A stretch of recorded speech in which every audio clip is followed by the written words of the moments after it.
میرا تو سب کچھ ہی غلط ہے۔ ایک ہیڈ ماسٹر کے بارے میں ایک واقعہ مشہور ہے کہ جب وہ کسی سکول میں استاد تھے تو انہوں نے اپنی کلاس کا ٹیسٹ لیا۔ ٹیسٹ کے خاتمے پر انہوں نے سب کی کاپیاں چیک کی اور ہر بچے کو اپنی اپنی کاپی اپنے ہاتھ میں پکڑ کر ایک قطار میں کھڑا ہو جانے کو کہا۔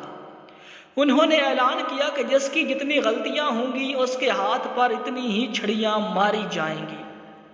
اگرچہ وہ نرم دل ہونے کے باعث بہت ہی آہستگی سے بچوں کو چھڑی مارتے تھے تاکہ تکلیف کے بجائے صرف نصیحت ہو، مگر سزا کا خوف اپنی جگہ تھا۔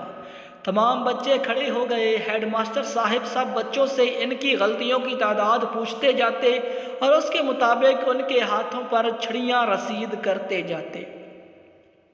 ایک بچہ بہت گھبرایا ہوا تھا۔ جب وہ اس کے قریب پہنچے اور اس سے غلطیوں کی وجہ دریافت کیا تو خوف کے مارے اس کے ہاتھ سے کاپی گر گئی اور ڈرتے ہوئے بولا، جی مجھے معاف کر دیں، میرا تو سب کچھ ہی غلط ہے۔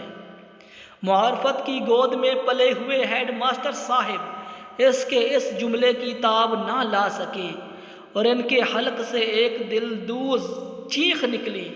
ہاتھ سے چھڑی پھینک کر زاروں قطار رونے لگے اور بار بار یہ جملہ دہراتے، میرے اللہ مجھے معاف کر دینا، میرا تو سب کچھ ہی غلط ہے۔ روتے روتے ان کی ہچکی بند گئی۔ اس بچے کو ایک ہی بات کہتے، تم نے یہ کیا کہہ دیا، تم نے یہ کیا کہہ دیا میرے بچے، میرے اللہ مجھے معاف کر دینا، میرا تو سب کچھ ہی غلط ہے۔ اے کاش ہمیں بھی معرفت الہی کا ذرہ نصیب ہو جائے اور بہترین اور صرف اللہ کے لیے عمل کر کے بھی دل اور زبان سے نکلے، میرے اللہ مجھے معاف کر دینا، میرا تو سب کچھ ہی غلط تھا۔ امید کرتا ہوں کہ آپ کو میری بات ضرور سمجھ آئی ہوگی۔